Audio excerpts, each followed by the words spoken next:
How you doing? All right, guys, we're going to do the photo op with the jersey first.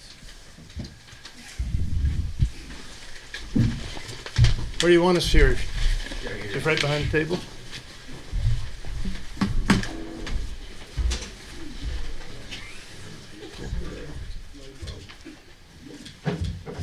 Perfect. Good.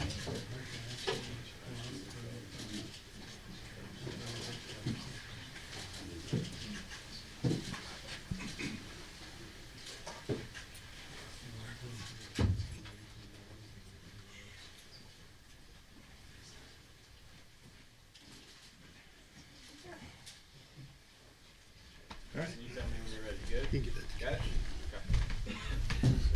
All right, we're going to have an opening statement from Hunter, and an opening statement from Coach Silverfield, and then we'll take questions.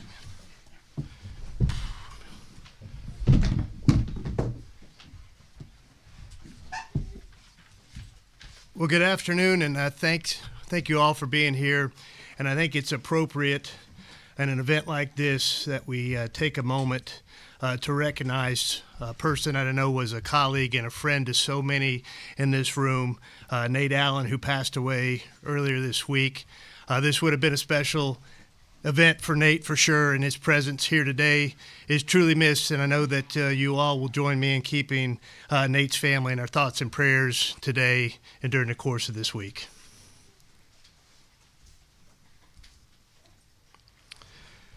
As I talked to coaches around the nation about this opportunity, it reaffirmed what I believe about our program. We can build a championship football program here at the University of Arkansas. The top-down alignment of a new financial commitment from our Board of Trustees, the university, the Department of Athletics, and so many generous donors that have taken place over the past several weeks was the first step to us being all in on this goal. This financial commitment will push us to the top half in key SEC items such as our assistant coaches pool, our strength and conditioning staff, our support staff pool, and our talent acquisition through revenue sharing and legitimate NIL. With the financial picture coming together, the next step was finding a head coach that was all in. I know for many in the Razorback Nation, coaching searches can last what seems like a lifetime, especially one that starts mid-season. There's the passion of our fans, the speculation, the debate, the misinformation, and the lack of credible information because of the tight searches that I run. And that can make 60 days seem like an eternity for Razorback fans, I know. But for me, this was not a race, but it was important that I took the time to find a great coach and to identify a coach who truly wanted to be here, a coach who clearly understands this state and the importance of our football program to this state, and a coach who shares my expectations and the expectations that we all share for the Razorback football program to compete for and win championships. Ryan was the first coach I spoke to in October, and he was the last coach I spoke to in November. And from our first conversation through the last, he made it clear to me that he and his family wanted to be at the University of Arkansas, and they wanted to be a part of the winning history and tradition of Razorback football. He has a lifelong passion for football and for coaching. He began his coaching career at the age of 18 as a student assistant at Hampton-Sydney College, and over the course of the next 25-plus years, he worked his way from those D3 roots to be a high school head coach, a college assistant coach, an NFL assistant coach, an offensive coordinator and head coach at the University of Memphis, and now the head coach of our Arkansas Razorbacks. As I spoke to people I trust in coaching circles around the country, I could not get anyone to say anything negative about Ryan. Everyone raved about the type of person he was, his character, his work ethic, the culture he builds, the love he has for his players, and that he's a great football coach. He was 29-9 over his last three seasons at Memphis, including a 4-1 record versus Power 4 teams. His 50 wins over the past 6 seasons are among the nation's top 10s for a head coach at the same school during that same time period, and he never had a losing season as a head coach at the University of Memphis. As you get to know Ryan, you'll see the traits that I had a chance to see in him during the search process. He's a great and genuine person. He has an incredible work ethic. He is a builder of relationships, as he quickly demonstrated in the last 72 hours as a recruiter, and he can build a winning football culture and a championship program here at the University of Arkansas. And I know that him and his family are excited to join our Razorback family and that they are indeed all in. Ryan? Thanks, sir. Congratulations. Thank you. Good afternoon, Razorback Nation. Thank you all for being here. It's an absolute incredible honor to be sitting here in front of you today as a head football coach at the University of Arkansas.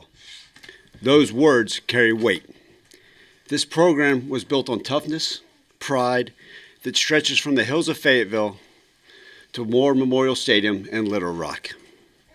That is what drew me here. Before I go any further, I want to thank Chancellor Robinson, Hunter Yurachek, the Board of Trustees, and all of those in the search committee and everyone else who believed in me to be the head football coach at the University of Arkansas. I want to thank my wife, Katie.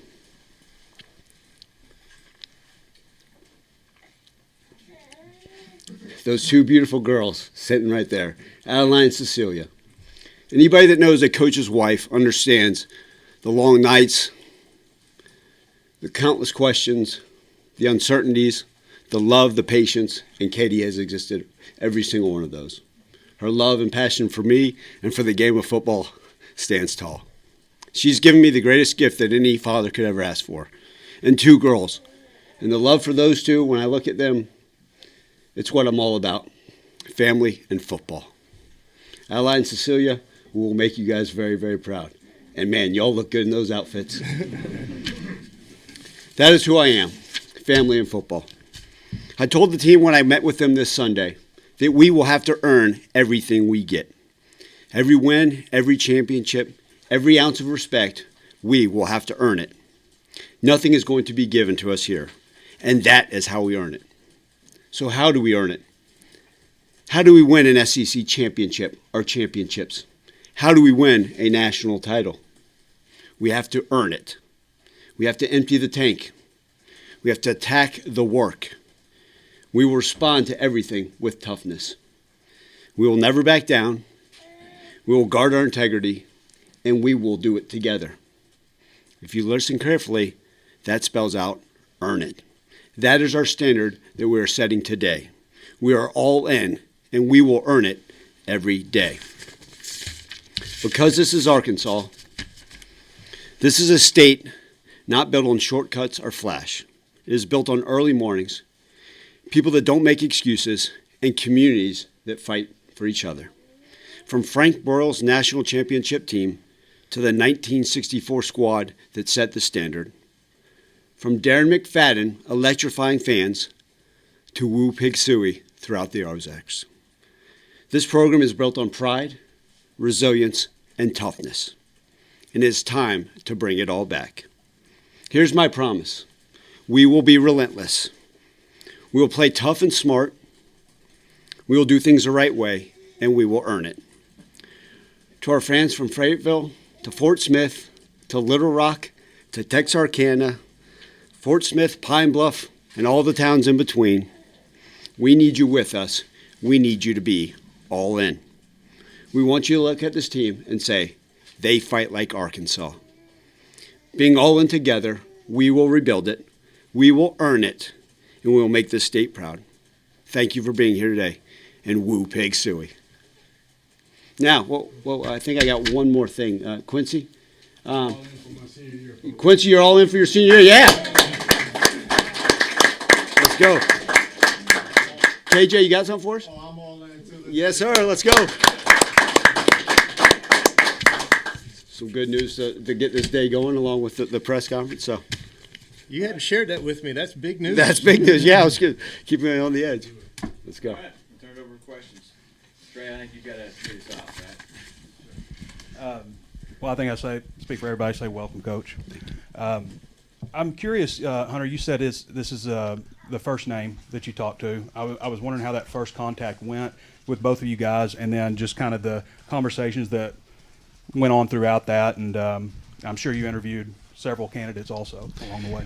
Yeah, I mean, the long runway of almost 60 days allowed me to talk to informally to about 25 to 30 coaches during the course of that time, narrow that field down to 8 or 9 that we had some very formal interviews with, and narrow that down to 3 that we had some intensive in-home visits with, and then narrowed that 3 down to 2 that we really zeroed in on that we thought both would be great coaches. The first conversation for Ryan and I was by way of Zoom, and we connected with our small college roots, him having been at Hampton-Sydney, me at Guilford College. They compete against each other in the ODAC, and that was a common bond for him and I right out of the gate. But I could tell Trey that him and I would work well together, and I think that's really important for an AD and a head football coach, because you got to get in that bunker together, and you got to build this program together, and that's the only way that truly works.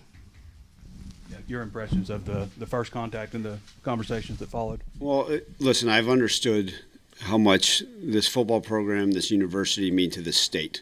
And I knew that from my, 10 years. And then having the opportunity, there were people that called and programs that called in universities, but when the University of Arkansas called, I got excited. Because I understand the passion, like I talked about, all the things that make this place so special. And so the opportunity to visit with Hunter, really just to get to know each other on the surface and to talk about things, talk about his beliefs, his core values, what he wanted for this program, it aligned directly with me. And as Hunter just mentioned, that is so important, right? Because I was so fortunate to be at a place that I found special in Memphis for 10 years. But to me, to take that next step, it was important that I aligned with the athletic director, that we shared some common things, some beliefs that stand on the right type of merits of what we want this thing to look like. And so initially, just very pleased, and I said, this is an opportunity that if it so happens to go, I'm all for it. You've had a lot on your plate, obviously, with the recruiting and talking to all these players individually and stuff. I don't even know if you've finished that yet, but you've also got to hire a staff, and I'm sure you've talked to guys, and you probably are bringing some people from Memphis. I was wondering where you are with that process, when you would like to have the staff complete. Yeah, Trey, it's the wrinkles over my eyes are probably from lack of sleep between Hunter and I. We were joking around last night that I don't know if either of the rest are getting much these days, but that's a great thing because we're pouring into things that are important to us and that matter. And obviously hit the ground running, like I mentioned at the basketball game last night. From the moment I stepped foot, getting the recruits, the right ones, right? Some of these great ones in state to stay at home, and that was important to me, and I know it's important to our great fans. But then, part of it has been putting that staff together. And so in between phone calls, in between meeting with the players, I've met with every scholarship football player so far and had one-on-one conversations face-to-face, because that's important to me, is understanding who we are and what we're about and what else we need to do and what my job as a head coach is to improve this place for these guys, especially those that are coming back and mean so much to this program. And then the staff is coming together nicely. Obviously, the lot can't be shared publicly until they're sitting here in their offices, but I can tell you this, fans and media like you're going to be blown away by the staff. It's going to be a bunch of high-character coaches. Coaches are going to love the players. They're going to pour into them. They're going to love this community. They're excited to be here, that want to rebuild this thing the right way and know how special Arkansas can be. So we're going to bring in a bunch of guys and a bunch of people that are going to make everyone really, really proud. Hunter, you've mentioned expanded financial commitment. Details, though. Can you give details as to what that looks like? Matt, I think it's our competitive advantage not to give details of what that is, other than to tell you that it is a significant investment in all aspects of our football program that will move us to the top half of spending in all those categories I mentioned in the Southeastern Conference. And I don't believe we need to be at the top of spending. We need to be somewhere where we're really competitive, and Ryan and I are on the same page with where we are. It allows him to go out and hire the assistant coaches that he believes he needs to hire to build a championship program, and to invest in our revenue sharing and legitimate NIL to make sure that we acquire the best talent for our roster. And Ryan, for you, how important was it for you to hear those words as you went through the interview process? Well, one of the things that, and Hunter had these discussions early on is, listen, give us a chance. Give us a fighting chance, and I promise you we're going to win a lot of football games and do it the right way. And I think I appreciated that, because it's, like he said, we don't have to be at the top. You give us a fighting chance, we are. But this day and age, we also understand how important it is, right? Doing things the right way, being able to build the right staff, being able to provide for our players in this new age of college football. I always look at those. A lot of head coaches look at other things as challenges. I look at them as opportunities for us moving forward. But we know, and that's part of it. And part of my job as a head football coach is to assist Hunter and the rest of the athletic department to see what else we can go and do and out there. And I'll just say this, over the last 48 hours, there's been a lot of excitement about what's going on, and that's going to allow us to continue to build this program from every infrastructure, with whether it's resources, whether it's just the excitement, the belief, season tickets. We're going to keep pushing that right direction. And Hunter, for you, in the middle of looking for a coach, you took on the chairmanship of the playoff committee. Logistically, how did that affect the search? And then did you have to did your higher ups need some assurance that you were going to be able to balance those correctly?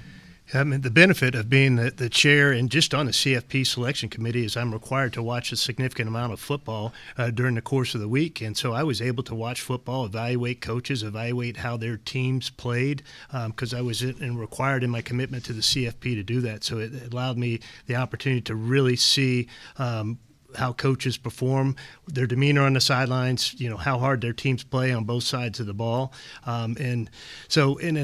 I was able to do both of those because I have an incredible staff, our senior administration, our support staff, all of our head coaches. I mean, they just do an incredible job, and they allow you to step away from the day-to-day responsibilities of an athletic director and know that everything's going to get done because just the people behind you that work so incredibly hard to make sure that this runs when I have to step away and do, whether it's the CFP duties or I'm away on the head coaching search trail. Yeah. Hunter, on the new and significant financial resources, Yes.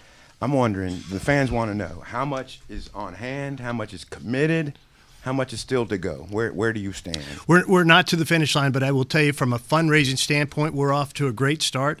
What the athletic department is going to commit is significant, and that's how we're going to kind of reallocate some of the dollars that we have. The university, through a direction of the board, is going to make a commitment to our football program as well, and all of that's significant. I don't want to tie a specific dollar amount to any of that because I don't want to limit what we can do, and also I want to make sure that we have a competitive advantage. I think once you put your financials out there and tell other schools what you're doing, then it allows them the opportunity to come meet you where you are or exceed where you're at. Ron, a lot of head coaches came here before you that did not win. Why is it that you can come in and build a winning program here? Yeah, absolutely. Listen, first and foremost, it's always going to start with the players. And, we got gentlemen here today that are going to be committed to doing it the right way, that believe. And that was so fortunate for me, like just immediately understanding what we have on this roster and going out and finding. I think you guys got to see the work that could be done in 24 hours. Give me 24 days. Give me 240 days. Give me 24 years. All right, and you're going to see a winning program. And I think that can happen immediately. It's not one of these things where we're sitting here saying, hey, Hunter, I need 3 years to rebuild this. No, we can start rebuilding the culture the moment we step down. The moment I had the opportunity to sit face-to-face with these guys and talk to them and see what they're all about and tell them what I'm all about and how we're going to do this thing together. And I firmly believe it starts with the players in the locker room. That everybody always says, Ryan, tell me about your culture. What's it like? What's it mean to be all in? And I always say, go see the players in the locker room. Go see those players that have been over to my house, the people that my wife has got to know and to pour into as well. And that's what it's all about. And the staff we're going to be able to put together. There are so many things about the state of Arkansas, so many things about this university, and so many things about this football program that are going to set us up for success. All right? There's a proof behind this program, the way we're going to work. We're going to outwork everybody in this country. Okay? And our players are going to believe in that. We're going to do it the right way. We're going to build an excellent culture, a sustainable one, year in, year out, and we're going to make our fans very, very proud. You got a first-hand look at Arkansas football this year. Yes, sir. And that was basically the story of the season. Did not close the game out. How do you get from that point to winning a ton of games? Yeah, I think part of that is, right, just finding ways. And, listen, at Memphis this past year, we found ways to finish some games and we found some ways not to. And that's the nature of college football. The margin for error continues to shrink, right? And just, brief synopsis of what I saw from Arkansas is, we have to find ways to be more disciplined. Right, whether that's penalties, all those things. I think just the leadership, right, and a lot of the players have come to my office and said, Coach, I think we want to step up the leadership. Okay, well, good. That has to start right now. right? We can't wait till we get back on January 14th. That has to start right now, and guys buying into the way we're going to do things. I think the way you condition in the offseason, the way you condition during the season, what does that look like? A great understanding of situational football. Now, ultimately, we look at, I don't get much into statistics, but you want to talk about ball security and turnover margin. I think that's been an issue. In Memphis, we were, over the last 10 years, we're one of the best teams in the country at turnover margin, significantly more so the last 5 years. And that's important. That's how you win those games. And then finally getting guys to believe, guys that are going to be resilient, guys that are going to finish and fight every single play. And if you do that, you give yourself a chance. Hey Ryan, Jackson Fuller, Southwest Times Record. What will you be valuing most in assembling your staff? Is it SEC experience, your own personal relationships? Or how are you going about that in terms of what you're valuing? Yeah, Jackson, listen, I always have valued experience, and I think that's important. But most importantly, great coaches and great leaders of men. And you can say, well, that sounds like coach speak. That's not. Because I believe that how you do anything is how you do everything. And we're going to find coaches that are going to truly pour into these guys. And they may think it's corny, but I'm going to tell them, these coaches are going to love them. They're going to hold them accountable, okay, to everything these guys say they want to do. And they're going to make sure they achieve exactly what we say we're putting out there. And we talk about standards and all those things, but coaches are going to set the standard and push the players to meet that standard. And look, there's coaches that are coming aboard that have SEC experience. All right, they'll be here before you know it, and we'll be able to talk about it and write about them probably the next time we all get together. There's some coaches that have some NFL experience. There's some coaches of various backgrounds, coaches I've worked for before, coaches that are going to make sure the lights stay on in this building, whatever the hell it takes. So all sorts. But, I can't wait for you guys to meet those people that are going to be with us, and it's going to be very, very exciting times. Hunter, another financials question. I know you won't give us the details, but when what can you point to fans and say, right here is evidence that we have stepped up our financial game in the SEC? It will come when he announces some of the people on his staff. That will be the first piece, and then when you see how our roster comes together after the transfer portal officially opens in January, you see we've got a couple of young men in here that are coming back. That's a part of the financial commitment that we've made into our football program to be able to retain those high caliber, very talented young men that we want to be a part of our program and the leaders of our program. And so I think when you look at what the staff looks like, the support staff as well, and then the players that become a part of this program, that will show you the financial commitment we've made to our football program. Hunter, sorry, another financial question. Go ahead. Sure. If I understood you earlier, you said there were going to be some reallocation of funding within the department. Where is it going to be reallocated from? Is it other sports, or kind of how is that going? Or is there another revenue source coming in? Or Yes, and yes. I mean, just a couple of different revenue sources that we're looking through, both through our foundation and through the athletic department, and then just how we reallocate money that we're currently spending within our department, whether that's from a salary standpoint, an operational standpoint. But we feel like we can do some things differently to be more efficient, that we can reallocate more dollars to our football program. And also looking over the term sheet for Coach Silverfield, I noticed that the buyout, it's not the tiered one that you had for Coach Pittman based on winning percentage. I'm curious what the reasoning was behind that. Coach Pittman didn't have the same agent to start out with that Ryan does now. And so not many agents will advise their coaches to accept that buyout the way we had it set up. It was much more favorable to the institution. I think this is kind of a middle ground, that it's favorable to the coach and favorable to the institution.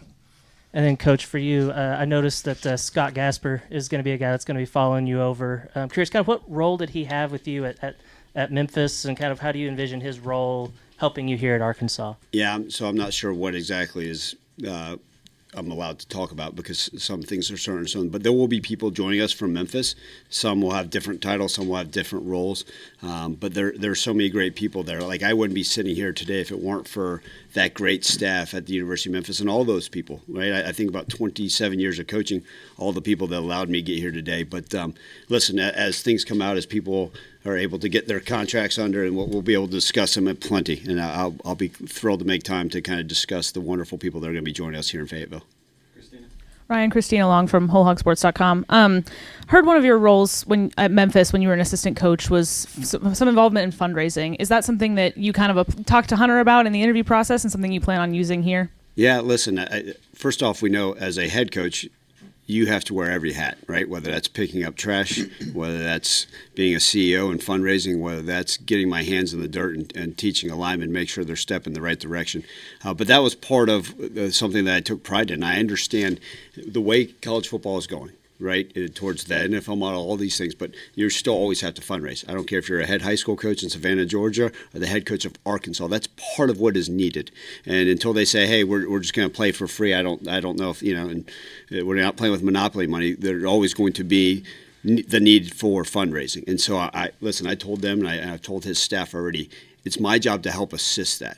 And, we can do that first and foremost by winning football games. But I'm happy to go knock on doors, to go meet some of these people. And I think part of that is just building the relationship, right? I can't wait for so many of our great fans, so many of our great donors, so many people that have already stepped up and said, hey, I want to help out. But just building those relationships and let them understand what I'm all about, what our young men are all about, who they truly are. And that's what's been so special to me. Like, you sit there and you have a narrative of coaches, of what you think they are and who they're about. You have a narrative of what you think of a program and the players. And then I have the opportunity to sit down with them face to face and get to know them and get, to tell that story. And that helps the fundraising as well. And I can't wait to develop so many of those relationships. But yes, long-winded answer, that was part of what I did at Memphis, and we're going to go to it full force here. Hunter, you'll never guess what this is about, but are there plans to implement a student athletic fee as part of this new financial commitment? There is not. That is not something that at least has been discussed from an athletic department standpoint. If that's something the board and or the university decides that they feel is the right direction to head, that would be their call, not the athletic department call. But from an athletic department standpoint, we have not discussed that. And then to you, just what would a successful first year of the Silverfield era look like? It's already off to a great start. When you talk about the recruiting class, the kids that he flipped in the first 24 to 48 hours, the young men that he's convinced that this is the right program to be a part of, and just putting this team together, putting this staff together, and really giving our fan base some hope for the future of our football program and what that can look like will be a successful first year. And let me touch on his fundraising prowess. He doesn't even know this yet. So he was in the courtside club last night, and he was doing what he does in building relationships with donors right off the bat. He walked away from one donor. The donor came up to me and committed to a 7-figure gift to our football program, just with a brief 5-minute encounter. He didn't even know he'd done that. Like I gotta go meet some more people. I'll see it. I think you see kind of the personality he has, and he can quickly build relationships and sell his vision to our fan base. Yeah, Hunter, just following up on that example, how did the financial backing come together over the past few months with board, donors, et cetera? Yeah, I mean, it's been the board's had some significant discussions internally as a board, so I can't speak to those discussions. I was not a part of that. I provided some financial data to them. They asked the university to make a commitment. They asked the athletic department to reallocate dollars to make a more significant commitment. And then Ryan White, the executive director of the foundation, and his team and myself, we've been working for the last 30 to 45 days on that fundraising trail. What was the process like? How long was it to kind of do that review of the department's finances and allocating the money? It's been very quick because when you're out looking in a football coaching search, I mean, football coaches want to know what their assistant coaches pool is going to be. They want to know what their support staff pool is going to be. They want to understand the revenue sharing and the NIL opportunities before they're going to dive headfirst into a job. And so we had to put all that together and make a commitment to that pretty quickly. Ryan, big Arkansas senior class, and also just the day and age of the transfer portal. How many spots are you expecting to be filled by your Memphis players? I can't even comment on that. But listen, we dealt with 78 new players this past year at the University of Memphis, and we know there's going to be turnover. That's, like you said, that's what college football is all about nowadays. But I can't comment on what that will look like, but we're going to look all over and find the best fit for us. Right, and no different than recruiting. It's not about just taking the 4-star. It's about finding the best fit for our locker and the culture that we're creating. Coach, Hunter mentioned Nate Allen a while ago, and it's odd as this is, the last conversation I had with him Sunday, the last thing he said to me is, will you ask Coach if he plans to have anyone on his staff from Arkansas? He said, I'm too sick to go. And that was Sunday. That's the last thing he said to me. Can you address that? I mean, I feel neglectful if I didn't ask you. No, listen, and I have much respect for you asking that question on its behalf. As we assemble the staff, listen, people that understand this great state, that's important to me. Okay, and not only I think about this. I think about my nights in the Bass Pro Shop pyramid overlooking, and I'd always point out to the recruits and say, "See that bridge right there? That goes to the great state of Arkansas." And we've had a lot of players I've been able to coach, and I've recruited this wonderful state for so long, and had relationships. In fact, I think I was looking at it even when I was talking to Hunter. I think a third of the guys on the roster already at the University of Arkansas, at some point, I'd had a conversation with over the last 4 or 5 years. Quincy, I was his first offer out of high school, and he won't admit how small he was when I first offered him. And that relationship, I just think like, man, it comes full circle. And there's some of these guys. I was sitting down with some of these players that I was sharing with Hunter that a couple of them, they're like, well, you beat me at this previous school, then you beat me this past year. I'm staying part of this team because I don't want to have to go against you again. But we will look for people in the staff that make sense. I assume that there are going to be some people with some good ties to this great state and this wonderful university. Yes, sir. Yeah, Coach Ryan, Evan Camico, Pig Trail Nation. Curious for you, you were involved in the Memphis community. What excites you about getting involved in the Arkansas community here in Northwest Arkansas? As last night, yelling in fans' faces as well. What just excites you about the future here? Yeah, Evan, I mean, if you can't go and see what those the students, absolutely amazing. They kept me from doing it. I was gonna put on one of those overalls with the stripes on it, but they didn't know. I mean, I thought it was going to be pretty cool, but I withheld myself. But those students got me fired up, and that's that passion of the fan base. I mean, just seeing it. From the moment I touched down, the first thing we went and we watched, and I got to talk to Coach Cal and how much he loves this place, and I got to hear about those things. And then you think about the Children's Hospital of Northwest Arkansas. Like, to me, we're going to give back to this community. My wife and I are going to do everything we can to make this place as great of a place as we can. And how can we give back?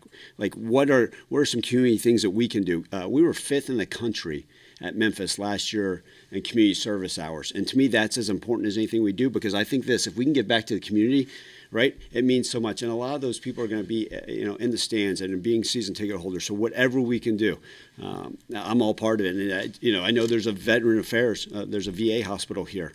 Like, that was something I was huge with in Memphis, giving tickets to the vets. As soon as it slows down, if it ever does, maybe February, I'm going to get out and want to visit with the VA and see how we can help them. There's so many great organizations and so many great people in this community. My family and I are going to do everything we possibly can to give back. Last one for me. You had those 2 guys over there just come in here and say they're all in for you. What excited you about getting those guys back for 2026? Well, listen, it starts with the type of, and I'm not trying to repeat myself. It starts with the type of young men there, because I had an understanding of who they were, and anybody can watch film and know that they're super talented, and know that there's also, like I told them, I said, guys, we haven't scratched the surface, and they know both that. Like, that's why I said I'm going to push them, I'm going to challenge them.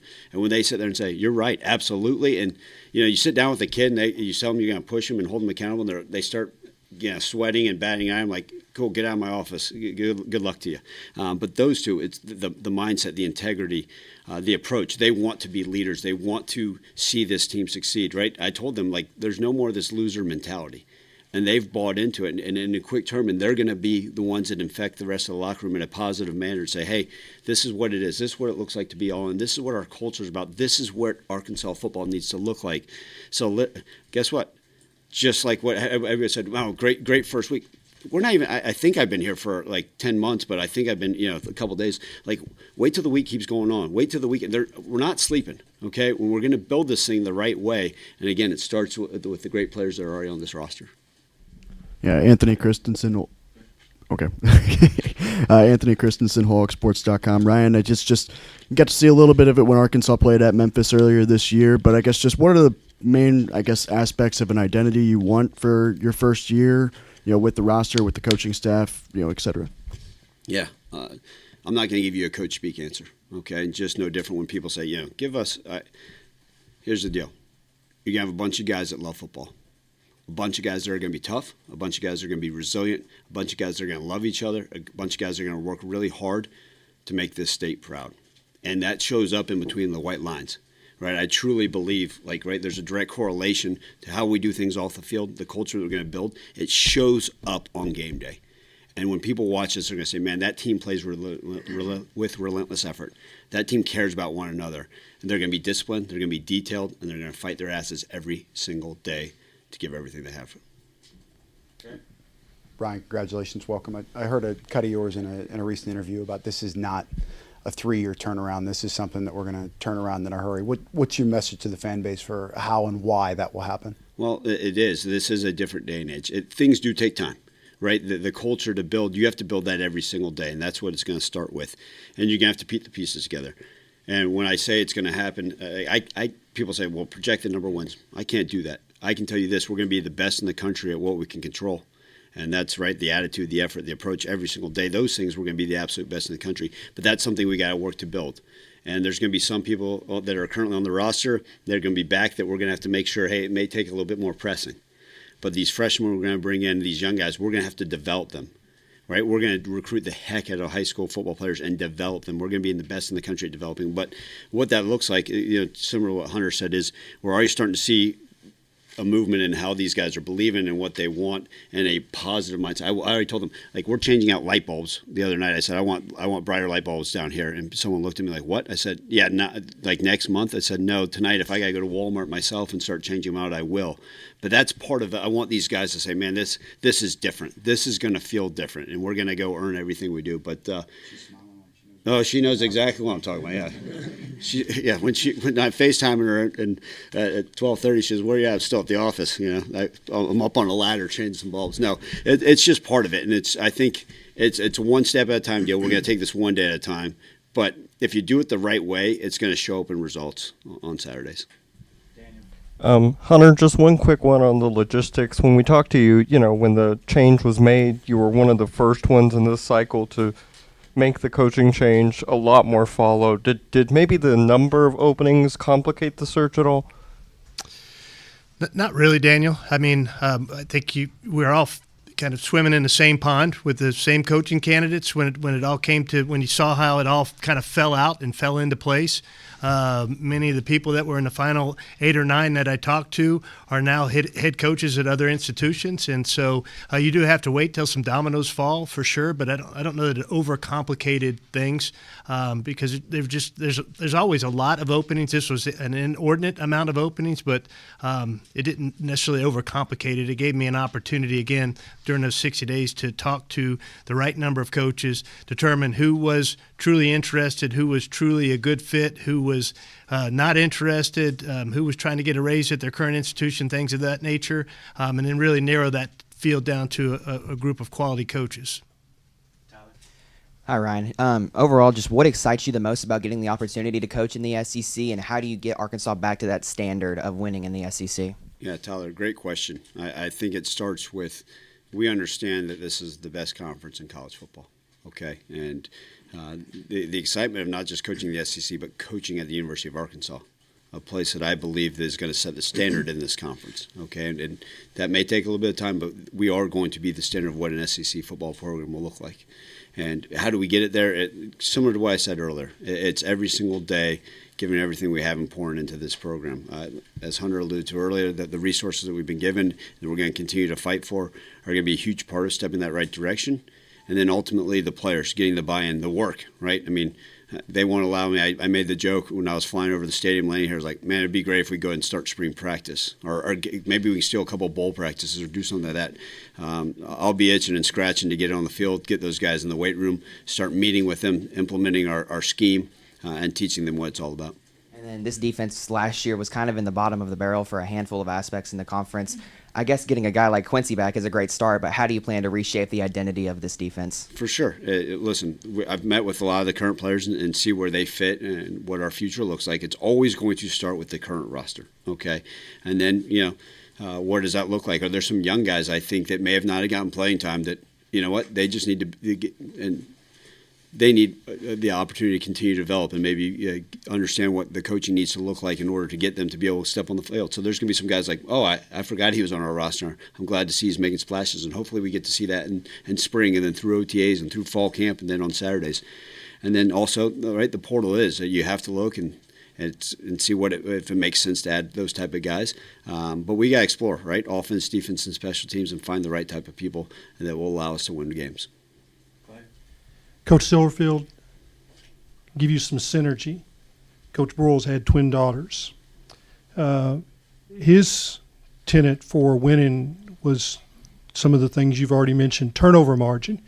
How do you impact turnover margin, and what specifically in practice takes place to make that happen? Yeah, well, Coach Broyles is obviously a legend, and someone had told me that, and so I appreciate that good synergy. They had twin girls, so I always say this. Someone said when you had the girls, is it going to take away? Is it going to be a distraction? No, it's made me a better coach, And anyways, you can see my passion for my family and how much they mean to me. But with the turnover margin, it is truly, people talk about the keys to victory, and a lot of these coaches go into analytics and statistical stuff.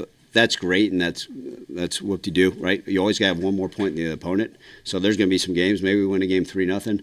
Maybe it's 48-59. I don't know what the heck it's going to look like. But with turnover margin, you have to preach. You have to talk about it all the time. All right, we're going to use the terms OTB and TTB. All right, OTB is going to stand for own the ball.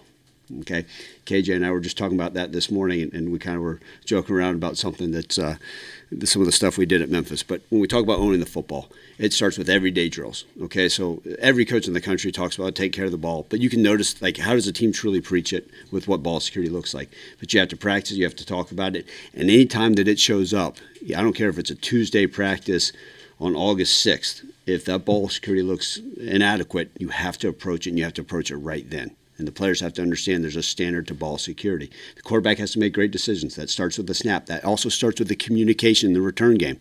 We've seen year in, year after, especially this year in college football, there are more mistakes made in the return game by poor communication. That's part of the education of what the rules are, and that should look like, and the ability to make that communication. And then we talk about taking the football away. All right, that's the TTB, take the ball. And you got to preach it, right? Every day in practice, taking the punches. We talk about the old peanut punch from Peanut Tillman, right? The guy that I saw get some punches on Adrian Peterson back in the day when I was with the Vikings. Hey, you got to talk about when the ball's in the air, going and attacking it. And so that's the stuff that has to show up. We do a takeaway circuit and a turnover circuit every day in practice. That stuff, but guess what? You have to implement in your program immediately. It can't just say, oh, okay, before the game, guys, make sure we take care of the football and go get some takeaways. It's got to be embedded in our program. That's got to be part of our DNA. And that's how you win some of those games we talked about earlier, some of those close games. That's how you find a way to win those. Coach, you talked about wanting to build something sustainable, but we are in the age of the transfer portal and guys getting poached left and right. How realistic is it to build any consistency, not just in roster, but in play for any program in today's college football? That's a great question. Well, if you look over the last 10 years, I think the University of Memphis football program has probably been one of the most consistent programs in the entire country. And I take pride in that. And, that was part of the conversations with Hunters. Maybe this past year at Memphis, we didn't go undefeated, right? But if you look at the track record of what we've been able to build, the sustainability, 51 straight games of 20 points or more. That's pretty darn consistent, right? The longest streak in the country by far and away. That's called consistency. You took a quarterback that we started at 17 years old that started 4 straight years in college football, right? Then all of a sudden we brought in a guy that had won, I think, 3 or 4 games in a 3-year period. He wins his first 6 games at the University of Memphis, right? You talk about what it is. It's talk about keeping guys that want to be a part of something, that want to continue to build it the right way. That's the sustainability. And be able to keep coaches that are so proud to live in Fayetteville, this great community, and be a part of this thing. And it's got to be by me understanding as a head coach, right? When we have a good season next year, well, the next year it has to be even better. And it's my job to continue to challenge myself and improve every single year. How do we continue to make this thing better? I'm going to challenge the administration. I'm going to challenge every single person. We're going to continue to push the envelope in the right direction. And ultimately, we're going to be judged by wins and losses. But you can do it, and I think you can have sustained success year after year after year in college football. And I think those that don't are afraid to keep up with it, be able to fight every single day. But we come out swinging, I can promise you that. Robin? Hi, Coach. Robin Hearn from 5 News back here. Sorry, we're all the way back here. Just want to talk to you a little bit about what was those conversations like with the guys that you were able to flip within like the first 24 hours, specifically the in-state guys? Yeah, Robin, if I'm trying to slow down my talking, but I've got that Southern stuff, and so I start mumbling. So I probably talked for about 20 hours straight to these guys, just text message talking and just, talking all about it. But I think part of it, some of these guys I'd built relationships over time, over the years, just getting to know them, and then just selling them for the vision of what we're going to do and what we're all about. It started because they have a bunch of in-state pride. And that was one of the reasons that drew me to this job anyways. Like the guys that sit here and say, I want to be part of this program because this is home for me. And whether home's in Little Rock, this is still home for them. And so a lot of the guys are, man, I want to be a part of this. And then understanding what the passion is and what it's like and building something special, right? And like we talked about, it's not we're not going to be good 3 years from now. We're going to help be a part of this thing to get this thing flipped. And a lot of people have sensed that. And I think you got to see what it was like. And I look forward to actually, taking a deep breath, figure out what this thing is. But probably by February, we're going to start putting in the best recruiting class in program history for the 2027 class. And gosh darn, if I get a full 5 months to do so, that's going to be a heck of a deal. Also, since coming from Memphis, have you been able to try any barbecue here?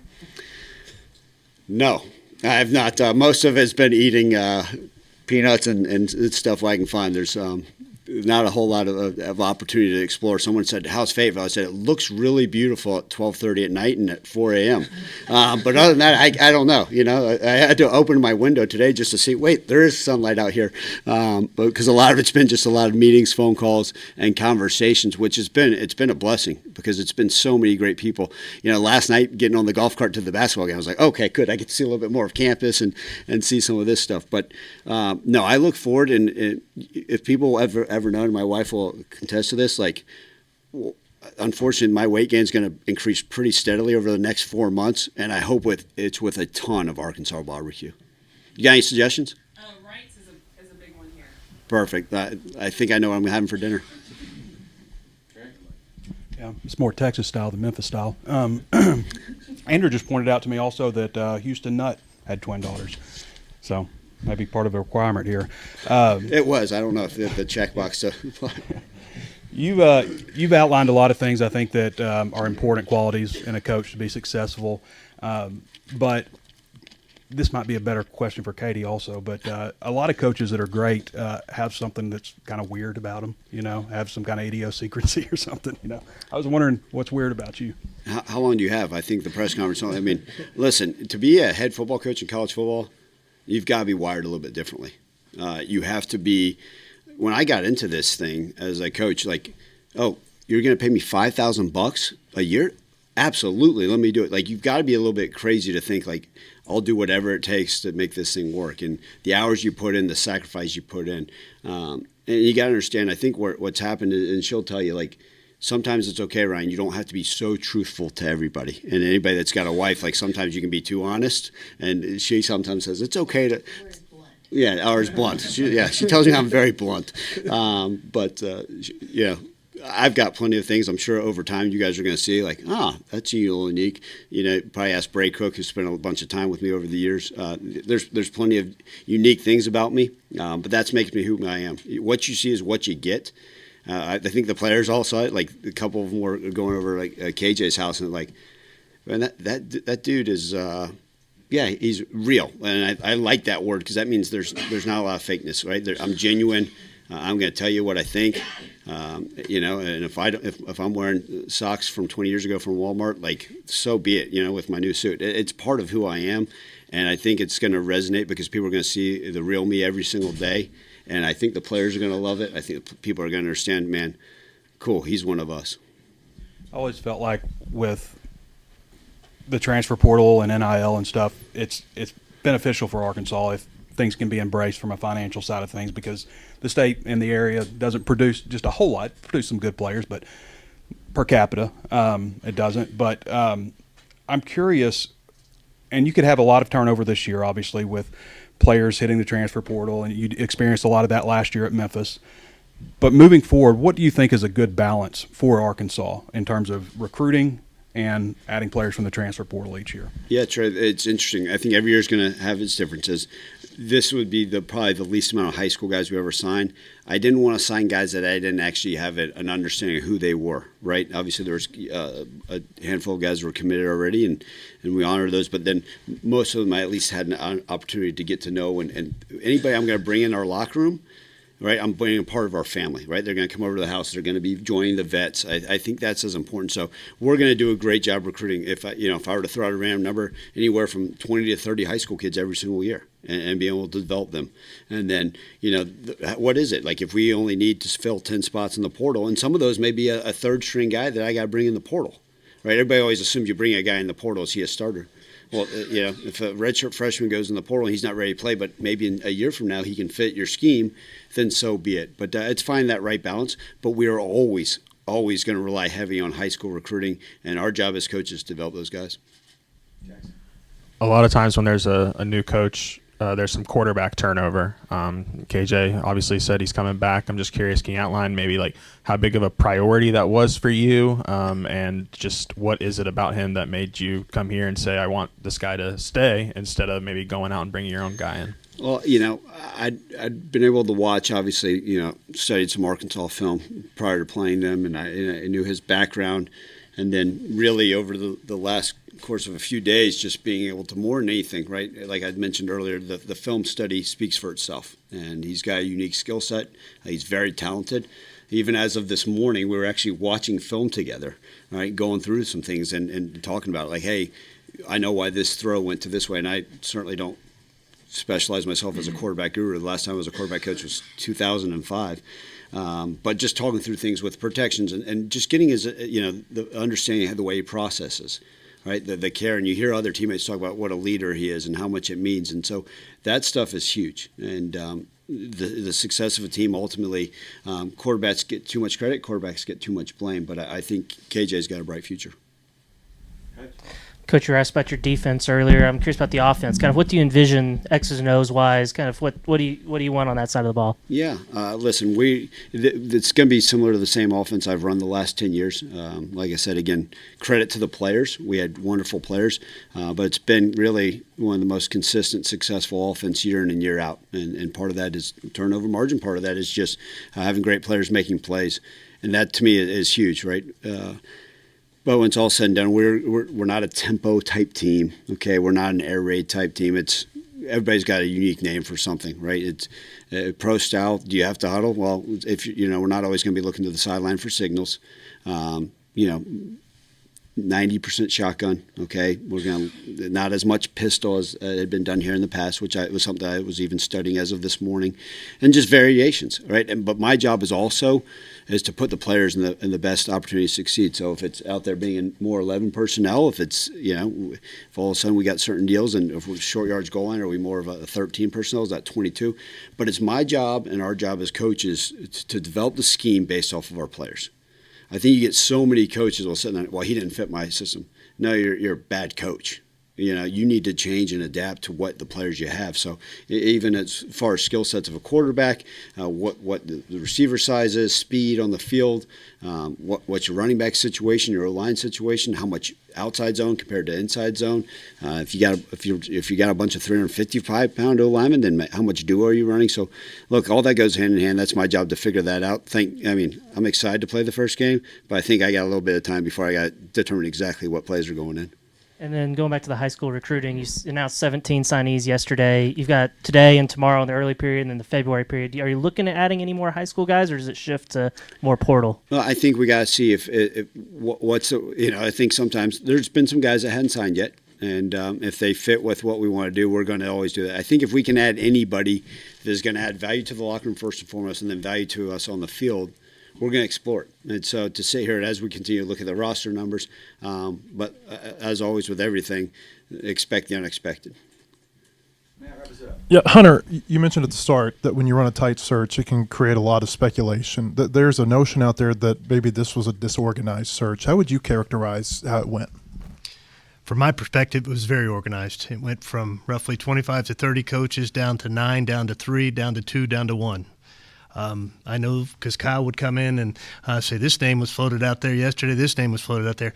I will tell you that my staff didn't know who I had hired until Saturday night after the game when we got together.